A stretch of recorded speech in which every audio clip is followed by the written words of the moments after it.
Good morning or good afternoon for friends not in the El Paso area. My name is Jacinto Ramos Jr. I am the board president of Fourth Independent School District and also the president of the Mexican American School Board Association. I want to thank you for joining us this morning or this afternoon, depending on what part of the state you're in.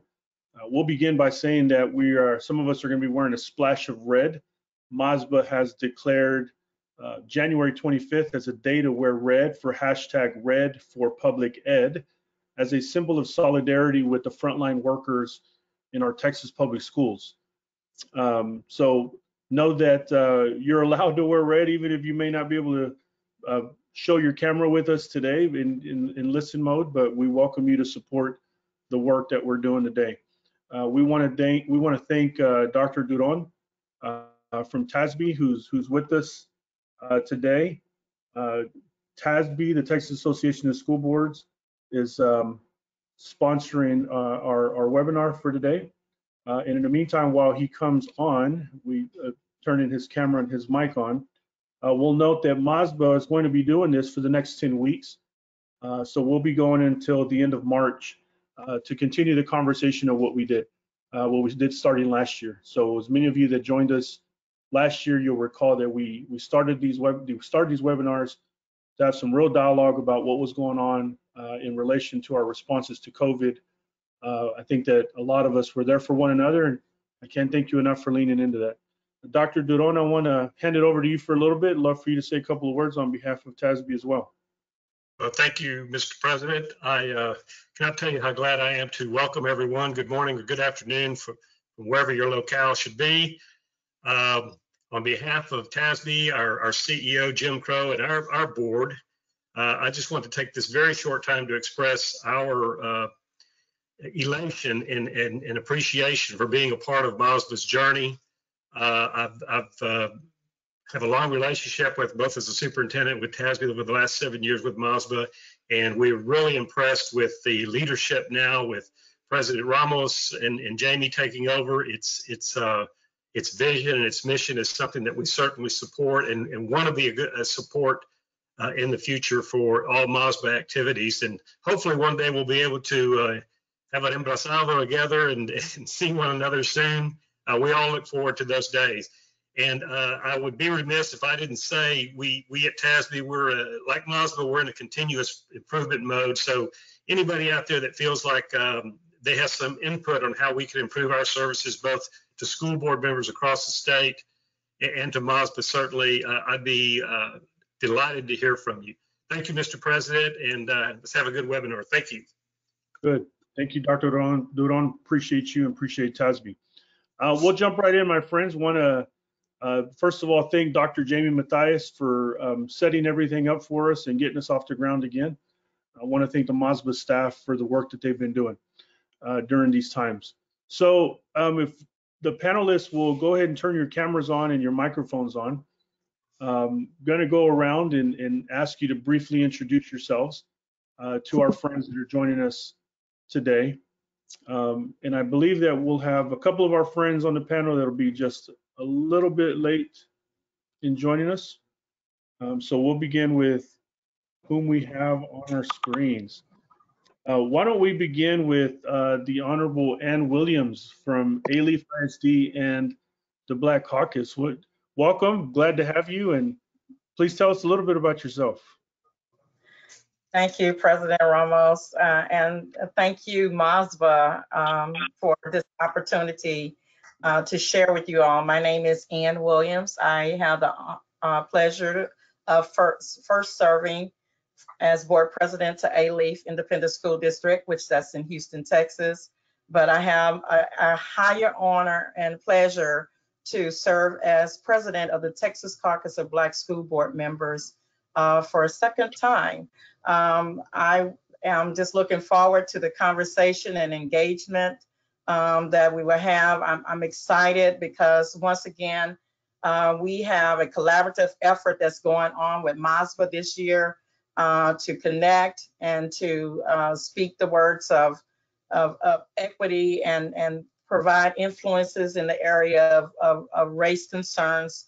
But at the end of the day, what I really appreciate about my brothers and sisters with MASBA is we are truly focused on educating students. So thank you for this opportunity and allowing me to be introduced first, Mr. Ramos. I appreciate it. Man, well, welcome. It's good to have you. Next, we'll come to the Honorable Holly Maria Flynn Villaseca from Houston ISD. Good afternoon, everybody. It's great to be back. I know that we had a series of COVID-related or pandemic-related webinars over the summertime and in the spring as we were at the sort of beginning of what this journey has been about. And I really appreciate that we'll have the opportunity to come together to talk and learn from each other about really what's going on at the district level, at the student level, with how we've been dealing with COVID. It's great to be here. I'm also Vice President of MASBA, and Anne, Trustee Williams, I look forward to, well, nice to meet you and collaborating with you and Rick on this endeavor. Thank you for having me. Awesome. Well, welcome back, my friend. Good to have you. Next, we have the Honorable Ricardo Pedraza from FAR San Juan Alamo ISD. Tell us a little bit about yourself, my friend. Well, like you said, my name is Ricardo Pedraza. I'm this is going on my third year term here at PSJ ISD. I'm a new school board member. I'm very honored to be asked to be on this actual panel and maybe hopefully showing you some insight on all the things that we've been up to in the midst of this pandemic. I look forward to working with you all, and I look forward to pretty much letting you all know what PSJ ISD has been doing to against this pandemic and how we have been serving our families and our students in the PSJ ISD district. Thank you. Awesome. Good to have you, Rick. What's the weather in the Valley like today, by the way? It's beautiful. It's like San Diego weather. It's in the low, I think low 80s, so it's pretty good. It's nice, not too humid. I knew I shouldn't have asked. No worries. Happy for you, sad for me, my friend. Well, Yeah. as we're getting started, we've got two of our colleagues, Arlene Parada from Clint ISD. She's a teacher, so she'll share that with you. And so she is trying to locate a last-minute sub. So probably part of the good conversation we're going to have. And then President Jeronimo Rodriguez from Austin ISD is running just a little bit late, so he'll join us in a bit as well. We've got a great panel, my friends. Let's get it started. Actually, let me say this for our friends that are joining us and listening in and watching. We'll invite you to type in your questions and or your comments as well in the chat box. And then if you'd like to speak when we get to a little bit of Q&A, hopefully we'll get to 2 or 3 questions. You can use the raise your hand feature, and we'll look to call on you at that time. All right, my friends, COVID-19. At MASBA, we like to talk about glows and grows. What are some of the glows? Let's start with, let's be an asset-based panel today. It's been obviously more than 10 months since our Texas public schools were turned upside down by COVID. What have you seen in your district and in surrounding districts that has made you feel especially proud of our Texas public schools? We'll begin with Holly, and then we'll go to Ann and then Rick. Yeah, so I mean, during incredibly challenging times, we've been able to create a space, at least on the governance side, to talk about priorities that really do matter in terms of thinking about safety and health and well-being of our students and staff, along with SEL support, social emotional support, and to be able to make sure that our students are still being fed and have psychological needs met during this time, along with innovative ways to get teachers and staff up and running with technology platforms that they hadn't been used to using. It all happened very quickly, and I think that there was an opportunity to have a lot of innovation and collaboration across different department teams and school teams, and with partnerships also that span beyond HISD, for instance, nonprofit organizations, city and county entities here as far as shared resources are concerned. I think that's been just a collaborative effort, wrapping our students and our staff around with empathy and resources to be able to get through these times.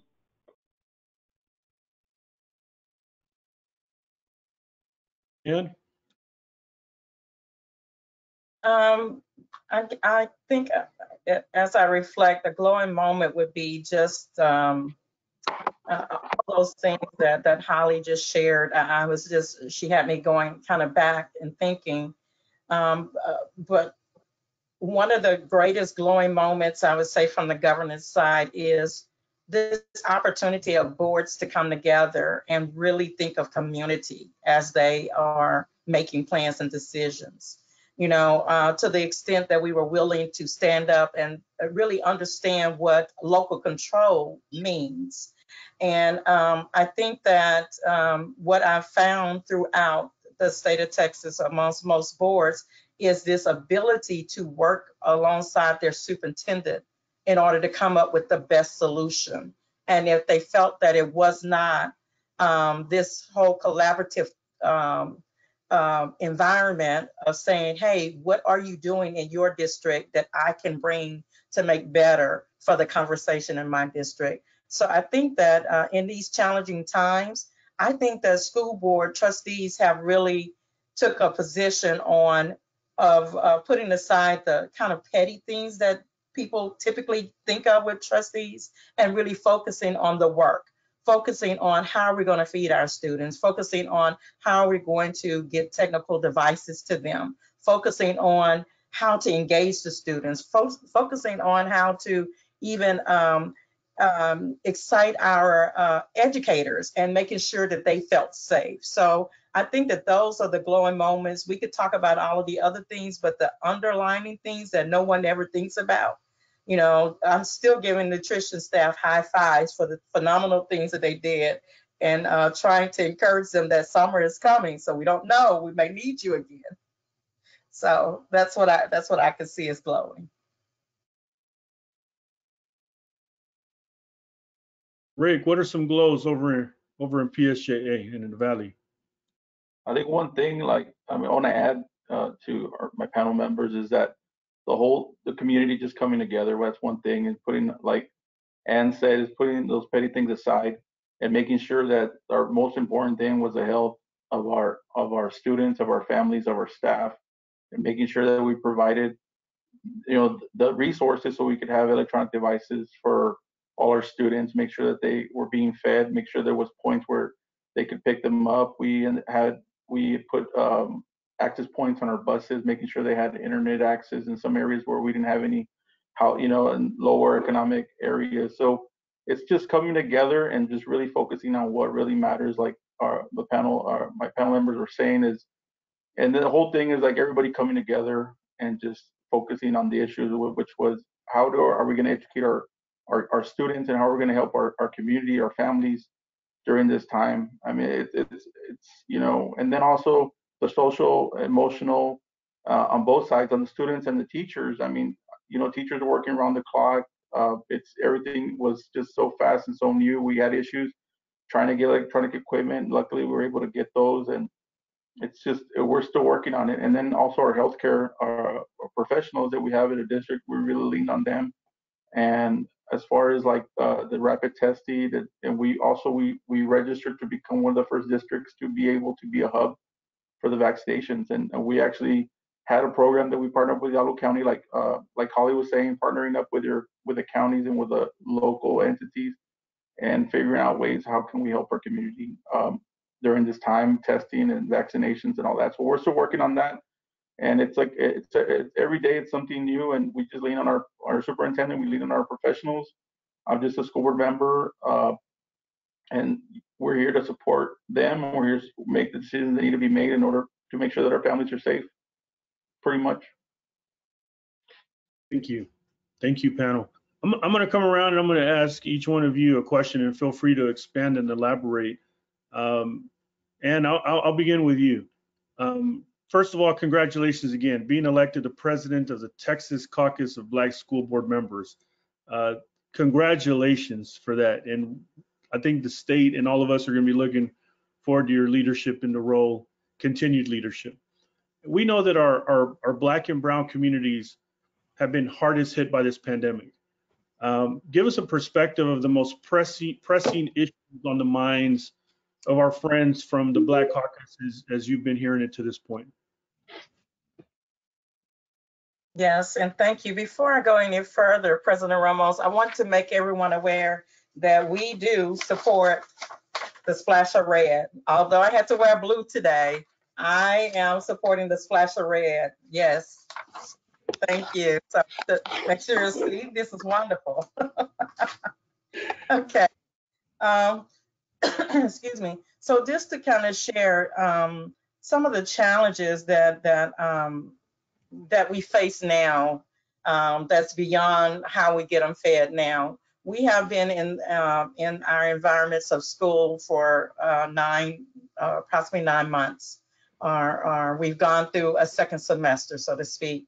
And let me just share that I am a practitioner. I work for a school district in the Houston area, where I oversee all of the students for who are at risk, as well as RTI, interventions for students. So I just wanted to say to everyone that I really get it. I get to see it from the ground up. As a matter of fact, I was doing universal screening. That meant testing every student who's enrolled to our campus to find out where their learning levels are. So if you want to know what's pressing at this time, it's the learning gaps. It's truly the learning gaps, because we never had this particular approach before. We've always put into place interventions for students because we knew that some of them were not successful coming out of elementary and reading on level. We already knew that that was the struggle of most students in some of the low economic areas.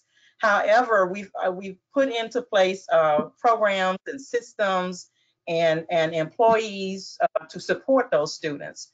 But the gaps that we're looking at now are so great and so tremendous, it's beginning to wear on our regular staff, our staff of educators.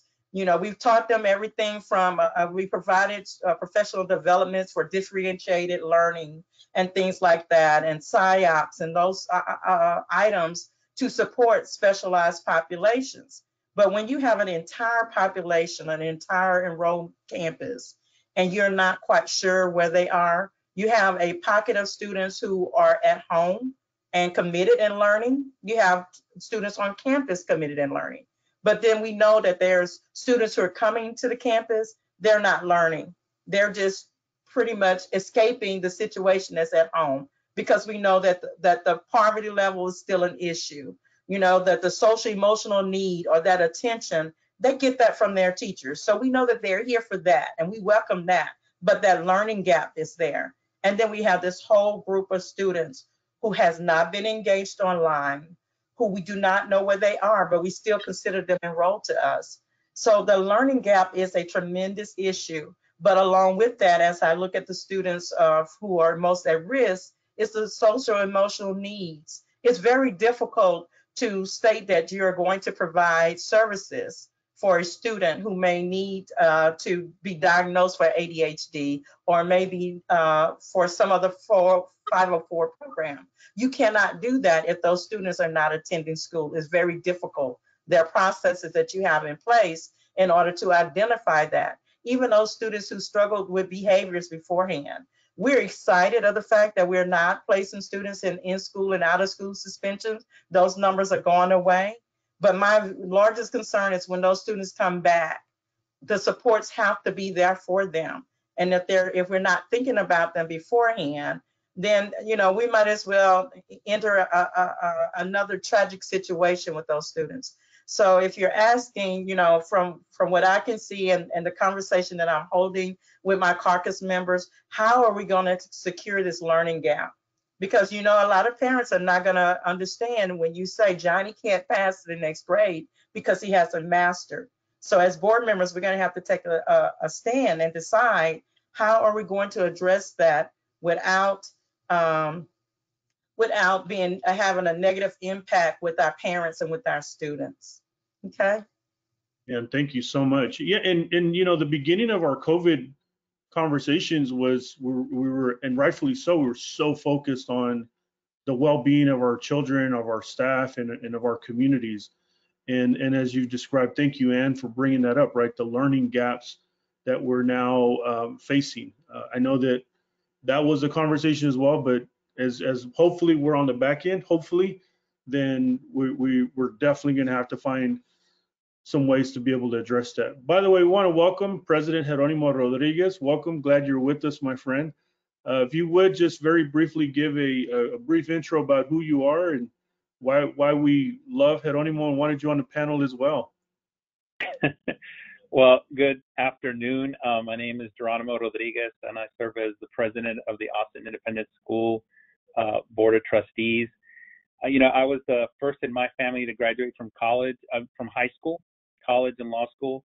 And, frankly, I was getting tired of always being told that I was the exception to the rule. And one of the reasons why I decided to serve was because I believe that stories like myself and thousands of students that have the need should be the rule and not the exception.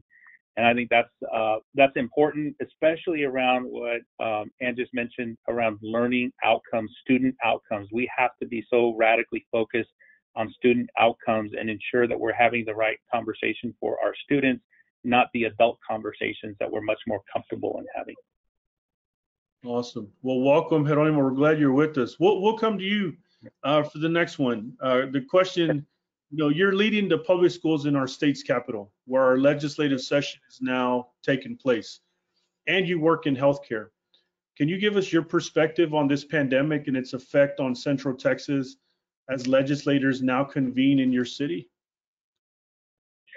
Well, I probably want to say that I'm learning that the theme for 2021 is do not let perfection be the enemy of good.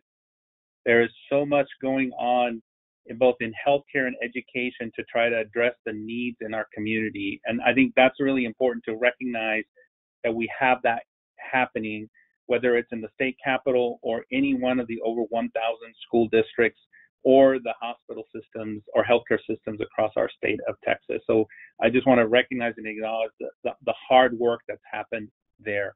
When it comes to the legislature, I think now more than ever, it's time for our legislators to walk the walk, talk the talk, step up, whatever the right words that are part of your community vernacular. School funding is so important for so many different reasons, but the most important one you've already heard over and over again. Our kids are suffering. We have gaps in our learning. We have to be the ones that say that we should expect student outcomes to ensure that we prepare kids for college life and career, and we have to mean it. And I think we have to have a mindset as adults. We have to break our mindset of scarcity and have a mindset of abundance, and the strengths that they bring to the table of determination, tenacity. Pivoting is a new word I've learned, how to pivot and change as we go through this pandemic. And it's not just the social emotional learning. I think that's part of it. I think the other part for our legislature and for our friends that are out there is the fact that we have to have the funding to ensure that we support the social emotional learning that will make sure that we break down the barriers and improve student outcomes. And we have to be really very focused on having these conversations about student outcomes versus adult conversations. So I hope I've covered some of the areas. I will tell you the other one that we've learned too is the whole issue of broadband. We can give a child a computer.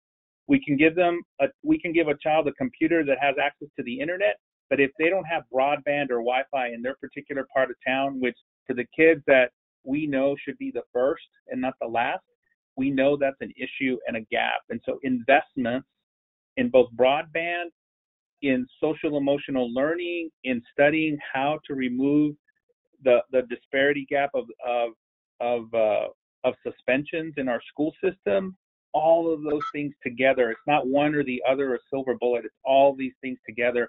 And I hope that if I don't see all of my colleagues at the Capitol, that we all are advocating through the avenues of virtual meetings to ensure that we have the appropriate funding for our communities and frankly for our students. Thank you, Jeronimo. Appreciate that, my friend. Rick, I know you tell us about the the work that PSJA is doing. Can you give us a perspective from the Valley as well in general of how has the pandemic affected the communities in the Rio Grande Valley? And how have y'all brought together the necessary resources to respond to the pandemic?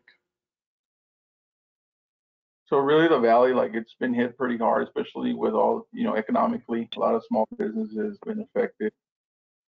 As far as when it comes to education, and the main thing, like once this all hit, one of the main things was for PSJA was the actual, the teachers, the students, the family members. So pretty much we sent everybody home, right? So then our schools, very minimal staff, our schools also suffered from actually our facilities.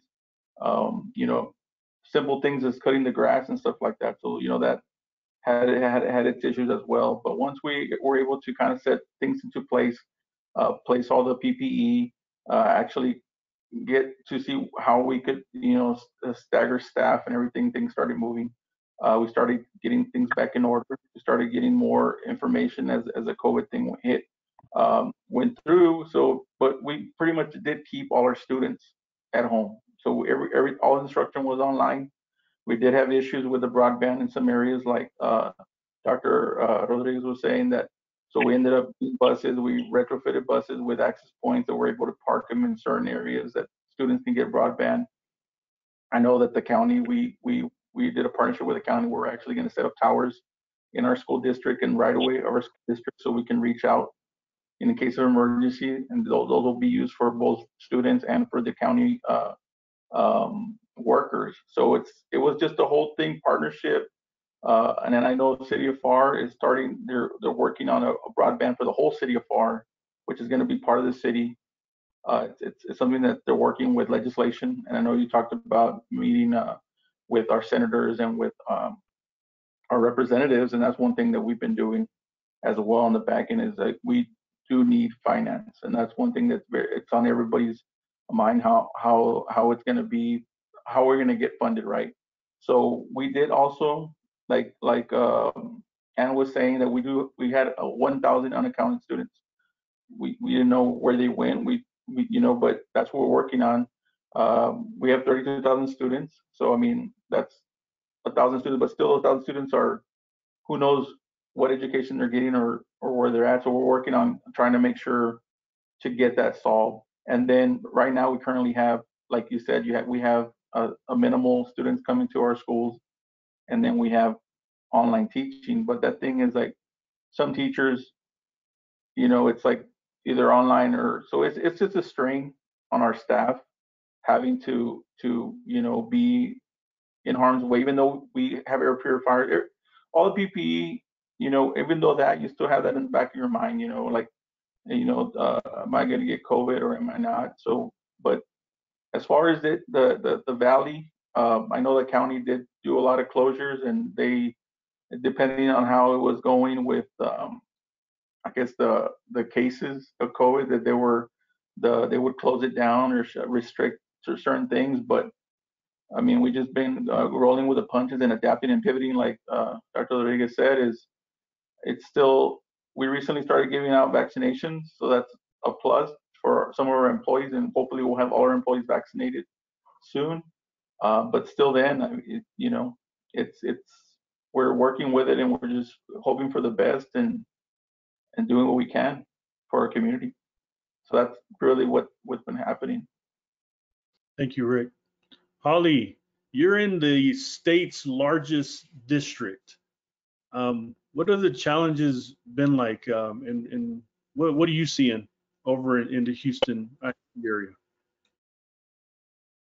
Yeah, so look, we are a large district. We got 284 schools, had 210,000 students, but we did lose some students. We're around hovering around 197 to 200,000. So that impact that we have on the budget as far as enrollment and ADA loss, obviously on the other side of things, but it has been extremely devastating. Like, what can we do to bring the students back, looking forward to next year, right? And where are they? Where did they go?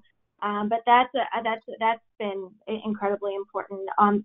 here's another thing too. I know, Haseen, so you're talking about, like, we've been sort of time to pivot as to, you know, we're focusing on the safety and the security and the SEL needs of our and supports of our students too. We need to continue to carry that, but what are we doing about this loss of learning, right? Like, what are we doing to allocate adequate funding in the upcoming budget cycle for loss of learning? As far as additional supports are concerned, is the district going to recommend tutoring, right? One-on-one tutoring, and if so, what is that going to look like? How much is it going to cost? That's something that we need to focus on as well. But this loss of learning too, we've had data quality issues, believe it or not. I mean, we're a big district. We have universal screening. We have, but like, what is it looking like from our students that are testing in person versus students that are not testing? And especially, there's been an impact in the lower grades, right? So we're trying to collect student data, but the reports are coming back as saying there are data quality issues. So what kind of robust conversations can we have at the board table on student data if there are issues with data quality, right? Which is understandable, but like, what else can we ask for as a governing board from our superintendent and staff to be able to tell us a better story and give us an understanding of really what's happening with our students as far as loss of learning is concerned. And we know that there are students that are getting additional support at home, and it's exacerbating the equity gap, to be quite honest, right? So where there are families that are able to provide additional supports for tutoring and pay out of pocket for that, or keep them at home and have a learning coach and things of that nature, that's great that they're able to do that. And then what are we doing to be able to afford those kinds of opportunities for our students, right? So equity, budget priorities, loss of enrollment, of course, and what are we going to do in addition to? How are we going to turn up the notch in terms of providing support on the academic front and the SEL support for our students during this time? Thank you, Holly. You know, it's a good way to transition to the question, and I'll just pose this to the panel, and whomever wants to speak to it, by all means. Not everybody has to feel compelled to speak to it. We'll make sure we have other questions, but you know, I think about the equity gap, and I'm also hearing the concern for safety of our staff. I mean, we're wearing red for that reason, right? Today, that we're thinking and we're standing in solidarity with our frontline workers, the people who are making things happen on a day-to-day basis. You know, what's something that you'd like to share relative to what you're hearing, what you're seeing, you know, from employees? And for me, there's one that's been near and dear to me. There's, you know, I was blasted for being very vocal on the impact it was going to have on the Black and brown communities. I was also blasted because I was being very vocal that my community does not have health insurance. Our children, you know, the state of Texas, we lead with the most uninsured children in the nation. So all those concerns that I had, the death toll in my neighborhood, which is predominantly Latino, Latina, Latinx, Chicanx, has definitely been hit the hardest. You know, seeing those posts on social media of another person has passed away. You know, seeing recently that a bus driver from Fort Worth ISD passed away, someone who I grew up with, that I worshiped with. You know, those are taking a toll for me, my I statement. But you know, just love to hear from you as a panel. Where are you at? What are you seeing? What are you hearing in relation to the welfare of the folks that are on the front lines? Can I just jump in here? First of all, Rick, I'm a proud graduate of San Juan Alamo High School, 1986, when it was only the Bears. So I just wanted to note that. Jacinta, you bring a lot of emotion to my response, because I had a cousin who I grew up with, teacher, who ended up getting COVID at home and just passed away the last week of the year. So this is personal to a lot of us. I think we also have to recognize from a policy perspective that there is a tension here between ensuring that our kids and our communities are safe, but also making sure that we open schools for those that need it the most. At our last board meeting, our superintendent read out over 10, 12 schools that had over 100 students each coming to the school. The point to her story was that each of those schools Those were Title I schools that had kids that looked like you and me. And guess what? Their parents are the ones that are stocking the grocery stores, making sure that construction sites are being done. Heck, they're the ones that are the IT, bus drivers, food service workers, environmental service workers at our own school districts.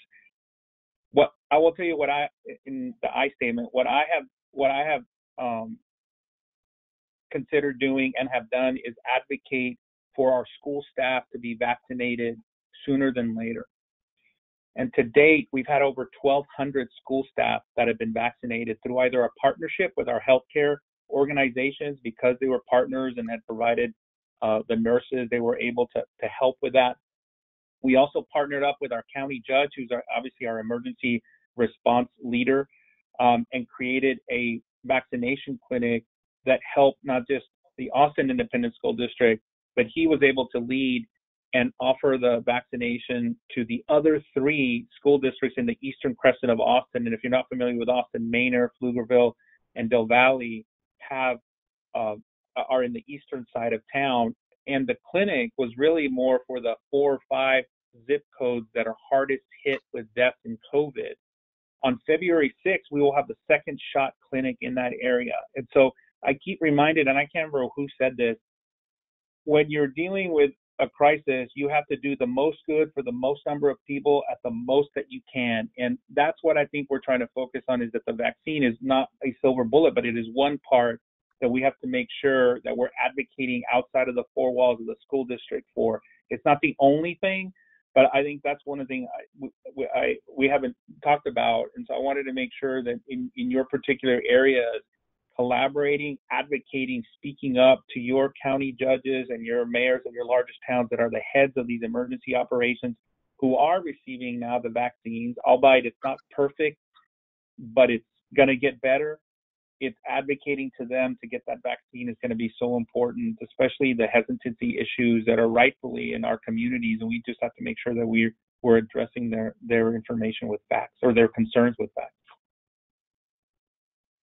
Thank you. Panel, who else? What are you seeing in relation to employee welfare? I'd like to share something that we may not be seeing it, but I think that it really exists. And I think that if you speak to it, you can make it rise. Trustee Rodriguez just shared about having personal losses and things like that. And I too can tell you that I've had everything from a parent to a cousin just recently. Within the 9 months, I think I have experienced death in my family or close by every month.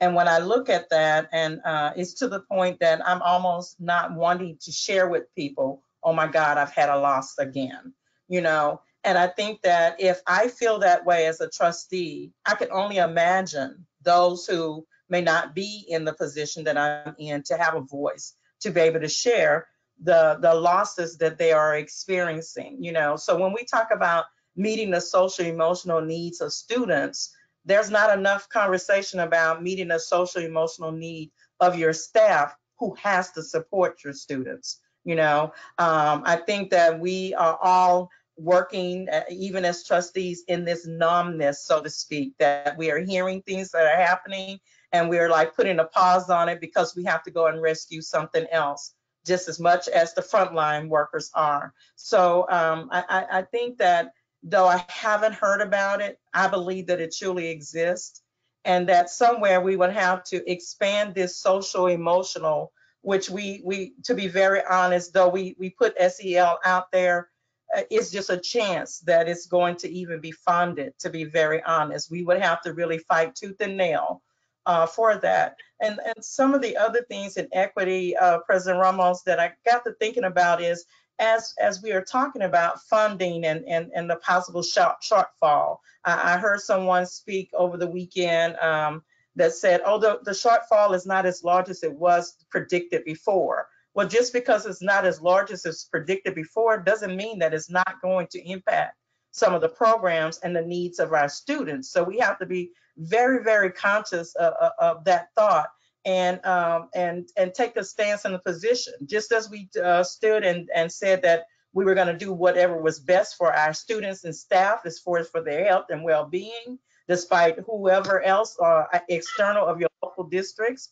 If we took that position, I think that we need to take that type of position as well for our employees to make sure that their well-being, their mental state, is acceptable or there. I hate to put it out there, but once upon a time, there was a thing called going postal. And we didn't understand what that going postal was all about. We didn't know the connectivity to those people who were veterans who were working in those positions. We did not know. So I think that we should do a great deal of talking. It's not that that you're able to take the action, but let's not pretend that these things don't exist. Let's stop pushing a lot of the things on the rug. That's what happened when we knew that technology wasn't there. We knew that we didn't have enough hotspots and devices for students long before the pandemic. And look what happened. We were faced with it and we had to address it. So I think that, in the areas of equity, it's about meeting those social and emotional needs, especially for the most challenging campus. The most challenging campus who has that staff that's there. We want the staff, the accountability is still going to be there for us to make sure that those students are learning. So we need to make sure that staff is supported in that area as well, because they are our front line. They're representing us.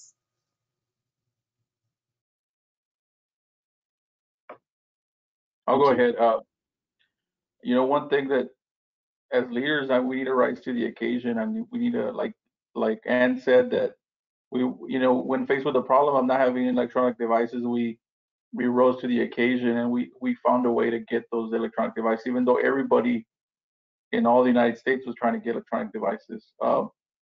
And one of the things that we faced in the school district and I have advocated for is we had an issue where we had individuals that had already taken all their PTO or all their time off, right, because of how long this pandemic has stretched out.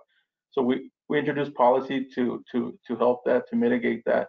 At the same time, a lot of our policies have been driven towards helping our students and our staff members and our families for the social emotional learning. But at the same time, it's kind of like with PTSD, right? Like but it's more like pandemic trauma. And the thing is that I too have had friends, family members that have passed away. And the thing is, like, as an individual, it's like you try to you deal with it on your own. But the thing is, same time, you got to be strong for everybody else in your community. And the thing is that it affects us all. And if it affects me, it surely is affecting a custodian. It's affecting somebody that works in as a teacher or even a superintendent, because we had actual employees that have passed away in the district, and I know people that I went to school with that have passed away in our district that were teaching in our district. But I think we just need to,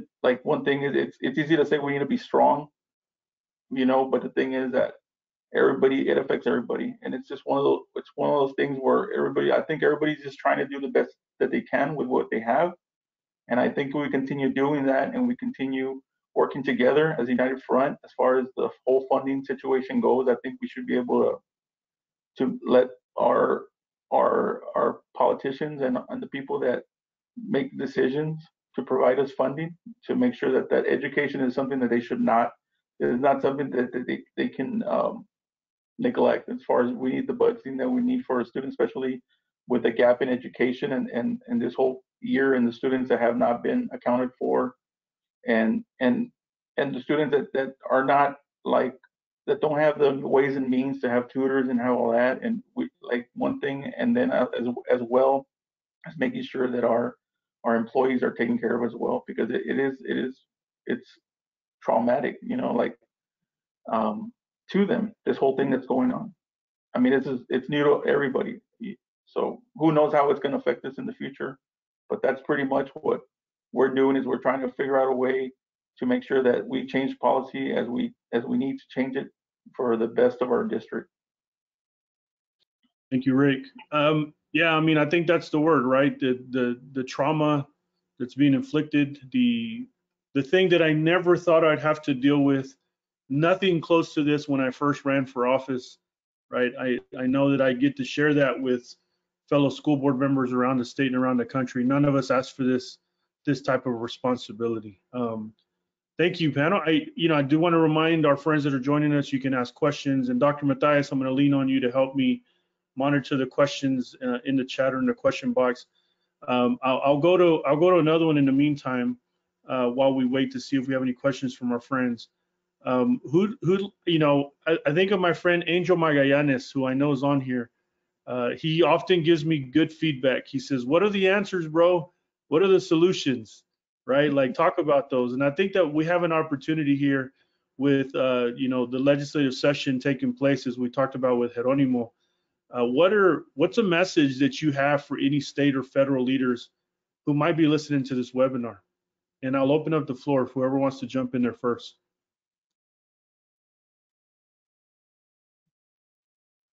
Let me jump in and say, let's get this funding right. Let's get on point with this funding. We've been going round and round in circles about this whole harmless situation, of looking at our attendance and determining whether or not we will be funded based upon it. I am very, very proud to work in A-LEAF alongside Superintendent Chambers, where we try to use our influence and resources. And this is one of the things that I challenge all board members to do. People say, I don't want to get into the politics. Well, wait a minute, we are elected, so you're already part of the politics. So let's get over that.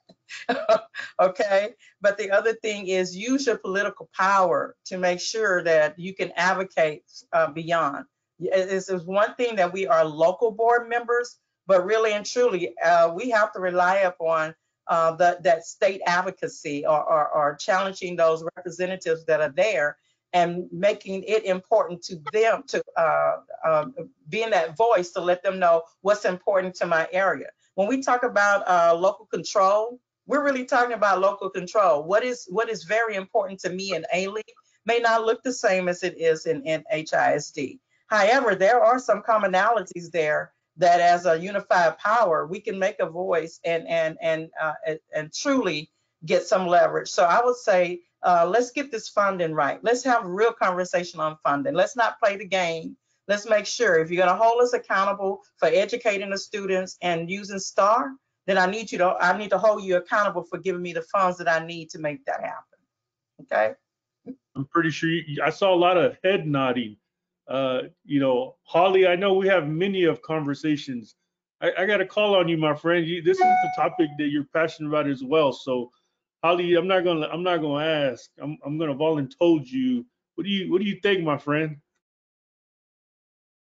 Not only do we need to get this funding right, but we need to make sure our teachers and educators and staff are counted as front of line essential workers so that we can get the vaccines distributed. And that voice needs to come from the state level, because states like Ohio, for instance, are doing that. Their teachers in Ohio are getting vaccinated as we speak. Why isn't it happening here? It's happening in some parts, and that's great that there has to be additional conversations and efforts to collaborate to make sure that we can advocate on a local level, which is good, right? But why can't that just be a statewide mandate? Teachers are up at the top of the queue. That's it. Our teachers are going to work on a day-to-day basis with fear, anxiety. There are these issues that we talked about 10 minutes ago that are alive and well, unfortunately, and thriving and getting in the way of their emotional well-being, their health and safety, and being able to be their full selves for their students. Great. Jeronimo, any thoughts?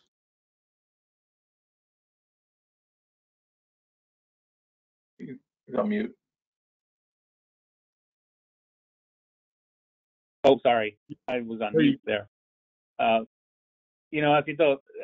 believe that power is something that you participate in, not something that you possess.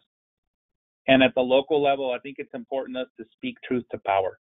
The reality is that our educational finance system is broken.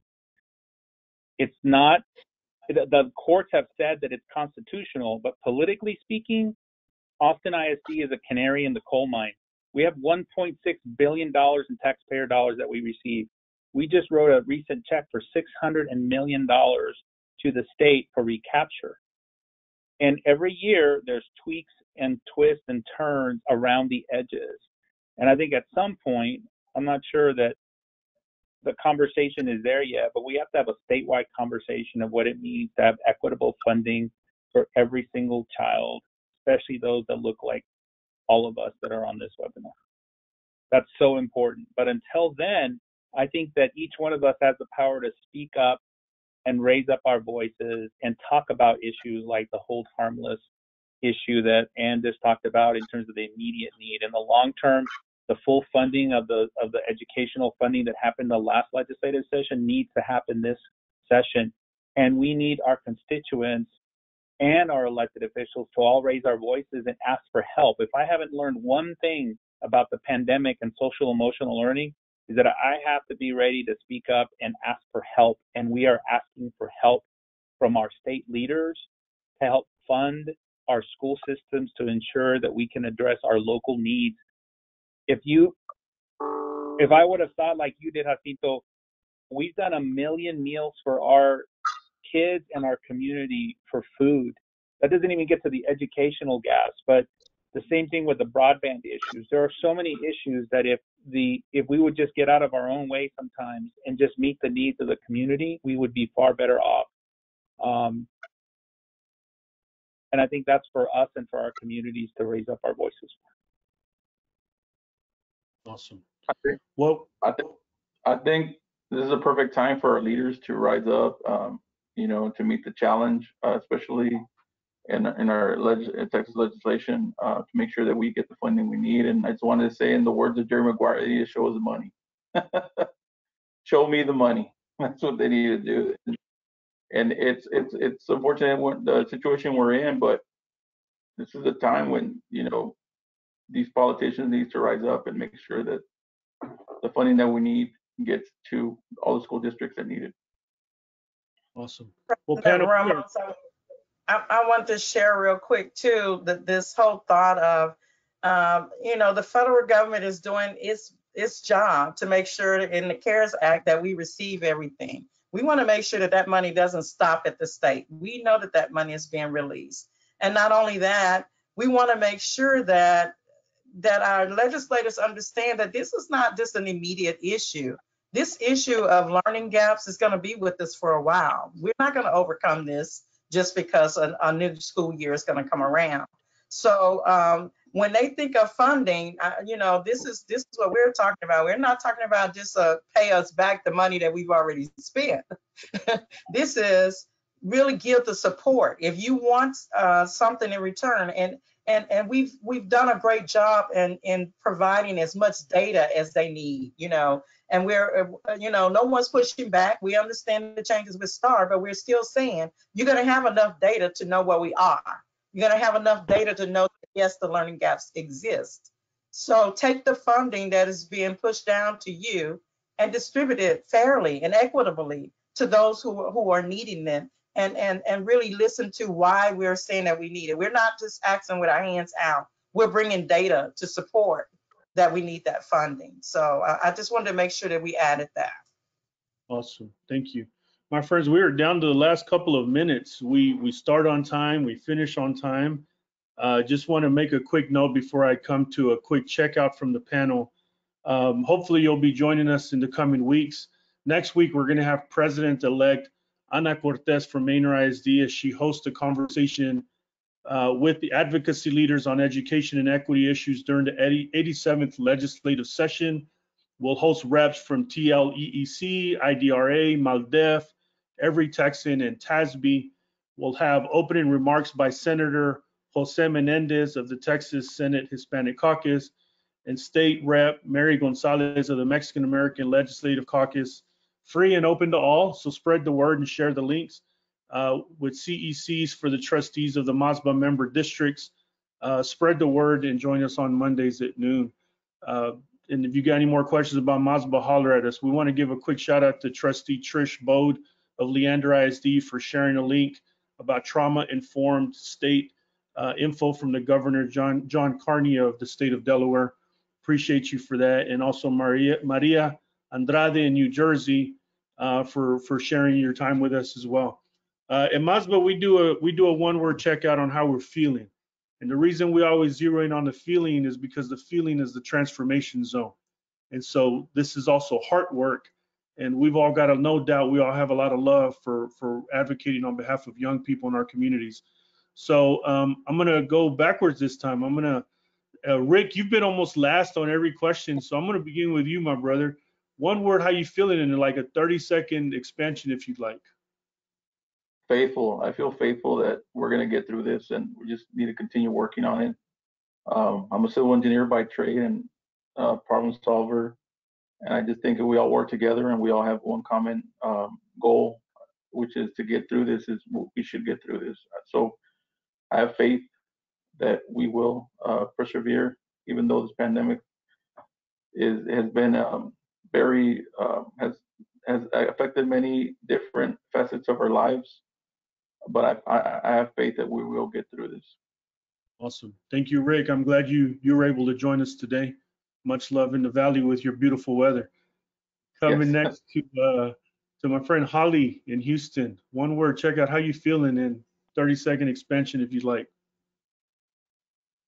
I'm feeling hopeful and just delighted to be here in solidarity with everybody that's here participating as a panelist, but also those that are out in the audience. Like, we have our work cut out for us, that we know, but we do have other folks to lean on, right? And other people that are advocating for the same thing for our students, right? And so I'm hopeful that we're going to be able to lift each other's voices up and work collaboratively to get things done for our kids. Awesome. Thank you, Holly. Always good to see you, my friend. Glad you could join. And thank you again for joining us. One word, how you feeling, and feel free to speak on it. You're on mute. The one word I'm feeling is tech empowered. No. As you guys can see, I didn't state that I had 30 years of technology experience before I came into education 6 years ago. So I didn't know what it was like to work in a building where the lights go off when you sit too still. I have the same problem. In and out. But I would tell you that I'm feeling hopeful. That is how I'm feeling. I'm feeling hopeful because I think that we've gone through enough changes inside of this pandemic era to understand where we need to go next. I don't feel like we're brand new to the situation. I feel like we've built enough collaboration amongst resources and friends that we have enough tools to help push us on the other side of this. And I just want to say thank you again. And I love this red. I'm going to be talking about that. Thank you, guys. Thank you, MASBA, for including me on this first introduction of the new year. Wonderful. Geronimo, where you at, my friend? What's your one word and why? First of all, I want to just show my red there, my speaker there. For me, it's responsibility. The fact that we all have our mission, vision, and values in our organizations, and they're such pretty words on a piece of paper. You see them on the wall, you see them on your website. The real responsibility is how we're going to co-create those missions, those visions, those values together during this pandemic and beyond. And I think there's such a responsibility for us to, again, ask for help ourselves, make sure we're raising our voices, and ensuring that we're really meeting those words that we say, that we believe, that we speak, that we put on a piece of paper, that they're really reality for as many of our students as possible, and frankly, for every child. And that doesn't end till that happens. And so I appreciate the opportunity to be here. Got it. My friends, mine is I'm feeling rejuvenated. I'm excited to be back in action with my friends. I'm going to share my shirt. You may have seen the top, but it says, "I'm Mexican. What's your superpower?" You know, that we create a space where I can show up as my truest, authentic self and proud of my heritage, and knowing that there's a support system with our friends at the Black Caucus and at TASB and around the country. Appreciate your time, our friends, and appreciate everyone that tuned in today for the webinar. Hopefully we'll see you next week. Everyone stay safe. Be careful. Bye.